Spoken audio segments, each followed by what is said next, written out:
Entendes o que estás lendo? O podcast que te leva através das páginas da Bíblia. Livro por livro. Capítulo por capítulo. Uma exposição bíblica emocionante.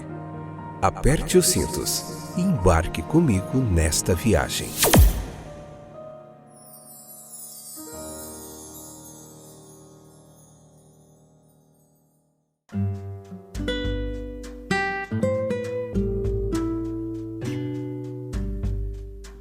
Olá, meus queridos companheiros de viagem através das páginas da Bíblia. Este é mais um excepcional, fora de série, fantástico episódio do podcast Entendes o que estás lendo? Estamos fazendo um estudo textual, uma pregação expositiva, capítulo por capítulo da Bíblia.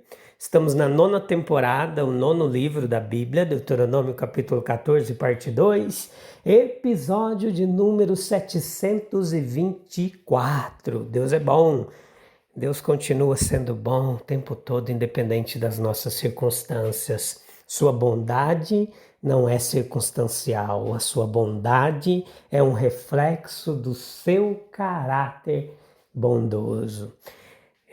Hoje no capítulo 14, a parte 2, do versículo 3 ao 21, nós temos algumas lições sobre a proibição de alguns tipos de alimentos. E isso procede do princípio de que não é sensato satisfazer todos os apetites. Veja que deve haver negação em algum lugar. Deve haver, porque se todos os desejos e luxúrias do corpo forem satisfeitos, ocorrerá dano às nossas capacidades, à nossa saúde e às nossas melhores condições. Veja que as restrições divinas ali designadas ao povo de Israel são atos de genuína gentileza. Ocorria porque era um benefício para a saúde do povo. Naquela época, as ciências da fisiologia e da saúde, elas eram desconhecidas. E mesmo agora estão em constante evolução. E novas descobertas acontecem diariamente. Nós estamos, no entanto, agora cientes do fato de que parte, ou pelo menos parte, da carne proibida aos hebreus, ela era, naquela época e algumas ainda hoje, prejudiciais à saúde. Veja que nem é improvável que naquele clima oriental alguma carne seria mais insalubre para alimentação do que em nossa própria terra. E assim como o Pai, Ele cuida da saúde de seu filho, Deus cuidou de cada parte do bem-estar de Israel. Nada escapa à atenção de Deus. O Senhor é para o corpo. Com infinita ternura, Deus legislou para as refeições dos hebreus e deu a eles a vantagem de seu julgamento infalível. Também porque a abstinência parcial ela era salutar para a alma do israelita. Isso ensinou-lhes que o apetite carnal não deveria ser gratificado por si só, sem uma razão. A lição ela requer ser aprendida cedo, que nossa natureza carnal ela requer governo, domínio, controle, que nosso bem maior pode ser alcançado apenas por meio do autocontrole. Desejos e inclinações corporais são projetados para serem servos, não mestres. As qualidades mais nobres do caráter humano são adquiridas apenas por disciplina pessoal. Algumas partes de nossa natureza têm que ser reprimidas. Algumas têm que ser estimuladas. As propensões carnais sempre foram hostis à vida do espírito. A regra geral de ação era típica de verdades superiores que nos ensinam muitas coisas neste texto. Todos esses animais, eles podiam ser comidos como cascos partidos e ruminantes. Havia, sem dúvida, uma razão para essa permissão, surgindo da natureza constituinte da carne. Mas lições espirituais também foram sugeridas, a saber, que para ser aceitável para o serviço de Deus deve haver conosco uma digestão mental de sua verdade e também deve haver uma circunspecção prática em nossa caminhada diária, uma separação da contaminação mundana. Essa discriminação nas carnes constituiria uma separação visível dos outros povos, e aqui é onde o texto se torna mais interessante. Para levar uma questão bem-sucedida aos propósitos divinos da raça hebraica, os propósitos divinos na raça hebraica, era necessário manter amplas distinções entre eles e os povos ao redor. Eles viviam uma vida mais grosseira e animal. As paixões animais, elas eram fomentadas pela saciedade dos apetites. Alguns dos animais negados como alimento aos judeus eram usados pelos cananeus para adivinhação. Portanto, era mais seguro rotular tais animais e pássaros como uma abominação para que pudesse haver separação. Um capitão sábio, ele dará um recife submerso, um amplo espaço para que o barco não afunde. Além disso, meus queridos, essas diferenças em costumes sociais e hábitos domésticos, eles serviriam como barreiras perpétuas contra casamentos com tribos vizinhas. Era uma das razões. E isso pode parecer antissocial, exclusivista, mas o bem menor tem que ser sacrificado por uma bênção mais elevada e eterna. A cada discussão da razão humana, certamente é suficiente responder: Deus sabe o que é melhor. Essa proibição de alguns tipos de alimentos se aplicava apenas aos judeus. Eles poderiam fornecer aos estranhos entre eles alimentos que eles mesmos eram proibidos de comer. E assim uma lição prática lhes foi ensinada de que eles deveriam ser preeminentemente santos, entenda, separados.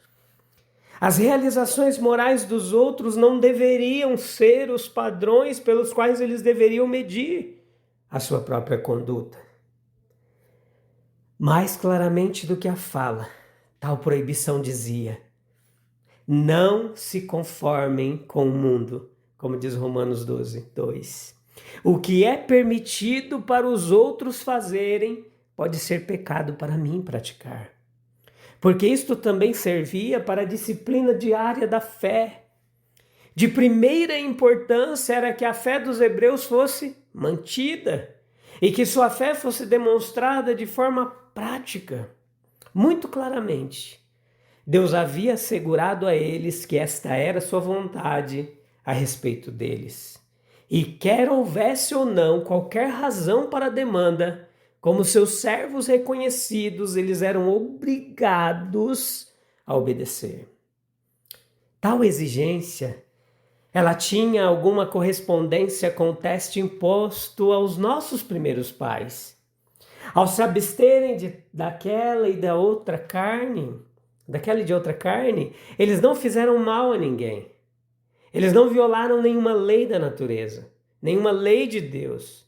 Eles não fizeram mal a si mesmos. Eles ainda tinham o suficiente para suprir todas as necessidades da fome.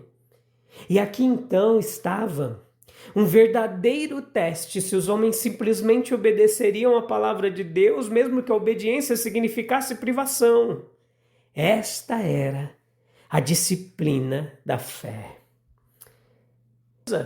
Se a lei exigia que essa consideração delicada fosse mostrada para com animais mortos, quanto mais ela exige de nós um tratamento gentil para com eles enquanto vivos.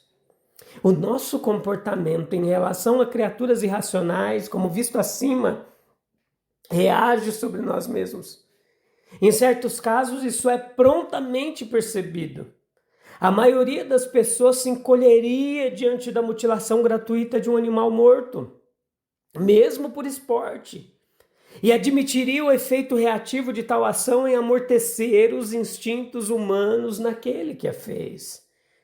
Mas é o mesmo com toda crueldade e insensibilidade. Qualquer ação que em relacionamentos humanos seria considerada, em relacionamentos humanos seria condenada como uma coisa antipática, será considerada, se realizada com animais, como tendo um efeito endurecedor nas sensibilidades do homem.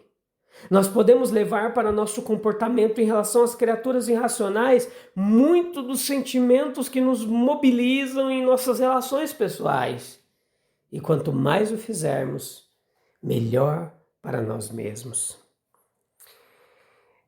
Meus queridos, versículo 22 ao 29 do capítulo 14 nos traz outras lições, como a respeito do segundo dízimo. Nós adotamos a visão usual de que o legislador está aqui regulando a disposição do que em tempos posteriores foi chamado de segundo dízimo. A hipótese de que o livro foi escrito em uma data tardia quanto à doação de dízimos aos levitas, prescrito em Números 18, caiu em desuso. Não é apoiada por evidências. A provisão em Deuteronômio não teria fornecido nenhum suporte digno de ser mencionado para os enormes estabelecimentos levíticos do período pós-davítico, como 1 Crônicas 23, 27, 2 Crônicas 29. Nós aprendemos que a piedade e a caridade devem ser liberalmente providas na distribuição de renda. Vou simplificar para vocês. Os dízimos deveriam ser fiel e pontualmente separados como uma primeira cobrança sobre a renda do judeu. No caso do segundo dízimo, o vegetal da colheita era designado para ser consumido em festas, no santuário ou no terceiro ano em casa. Uma lição é ensinada aqui quanto ao dever de uma doação liberal, sistemática, consciente para propósitos religiosos e de caridade. Quanto a nós cristãos, é verdade, não estamos sob a lei, mas sob a graça. Mas dificilmente será alegado que por isso eles estão menos vinculados à liberalidade do que os judeus. O argumento é totalmente o contrário. Se isso foi feito sob a lei, quanto mais deveria ser feito sob o impulso do amor a Cristo. Infelizmente, o dever de uma doação sistemática e proporcional, ela é pouco reconhecida. Muitos cristãos ficariam envergonhados se sentassem no final do ano e calculassem a soma das suas doações anuais a Cristo e calcular a sua proporção com o que ele se julgou em liberdade para gastar nos seus próprios confortos e prazeres. Nem haverá melhora nesse assunto até que para a caridade seja um ponto na consciência e até que uma proporção adequada de renda seja separada para este propósito com antecedência. Essa proporção, 1 Coríntios 16, 2, deve ser determinado pelo grau em que Deus nos prosperou. As operações cada vez mais amplas da igreja em casa e no exterior, as reivindicações constantemente multiplicadas de uma sábia filantropia cristã, tornam as doações liberais cada vez mais necessárias. Meus queridos, a obediência ao espírito de uma lei é de maior importância do que a obediência à sua letra. Versículos 24 a 26. Deus não é um mestre severo, colhendo onde não semeou e juntando onde não espalhou. Ele é eternamente atencioso com as circunstâncias de seu povo. Ele não pede mais deles do que eles são capazes de dar. Onde as leis não podiam ser mantidas na letra, houve modificações, elas foram introduzidas que tornaram a obediência praticável. Isso é visto na acomodação das leis de sacrifício às circunstâncias dos pobres, Levíticos 5, 7, etc. Em várias outras leis, quando não podia levar um boi, um bezerro, levava-se uma rolinha, um pássaro menor, um pássaro. O sacrifício era feito conforme a condição social. Vislumbrando essas mudanças, fica fácil detectar o princípio de que a letra de uma ordenança ela está em todos os casos subordinada ao espírito espírito de obediência que se manifesta por meio dela e que, embora a obediência à letra seja exigida sempre que possível, a vontade em circunstâncias em que não pode ser observada será prontamente aceita por Jeová como ação. A verdadeira religiosidade nossa, ela é manifesta não numa vida ascética, que restringe tudo que é relacionado ao corpo. Ela não desaprova a nossa alegria, ela regula, mas não busca banir os prazeres da mesa festiva, o fluxo da alma conectado a ela. Os serviços do santuário eram associados a festas, nas quais, é claro, esperava-se que os motivos religiosos predominassem. A refeição era perante o Senhor, e os convidados deveriam invariavelmente incluir o levita, o estrangeiro, o órfão e a viúva. Isso daria um caráter de alto nível à festa e impediria a devassidão grosseira. As festividades devem ser realizadas de modo que a presença de Deus possa ser invocada e sua bênção solicitada em tudo que for dito e feito. Se Deus, em sua infinita sabedoria, estabeleceu restrições para o bem-estar de seu povo, não deveríamos nós confiar que seus mandamentos sempre visam nosso bem-estar? Se a disciplina da fé exige que renunciemos a certas vontades em obediência a Deus, não é essa mesma disciplina que nos fortalece espiritualmente e nos aproxima dele? Ah, que bênção, meus queridos. Acho que a gente vai ficar mais um episódio aqui nesse capítulo 14 para a gente resumir tudo que foi dito, tá bom? E a gente vai mergulhar mais um pouquinho nos conceitos desse texto. Mas agora eu quero encerrar com uma oração. Vamos juntinho falar com Deus. Se você puder, busque um local calmo e tranquilo, feche a porta do seu quarto e vem comigo na presença de Deus. Ó Senhor Deus, Tu és sábio e amoroso em tudo que ordenas. Ensina-me a confiar na Tua vontade, mesmo quando não compreendo plenamente os Teus caminhos. Que eu aprenda a governar meus desejos e apetites. Ah, Senhor, submetendo cada área da minha vida à Tua direção. Dá-me um coração obediente que reconheça que Teus mandamentos não são um fardo, mas um caminho para a santidade e o bem-estar.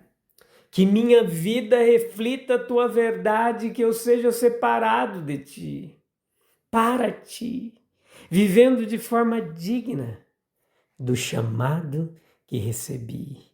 Em nome de Jesus. Amém, amém, amém. Eu te encontro no próximo episódio, tá bom? Se Deus quiser. Um abraço, até lá. Tchau, tchau.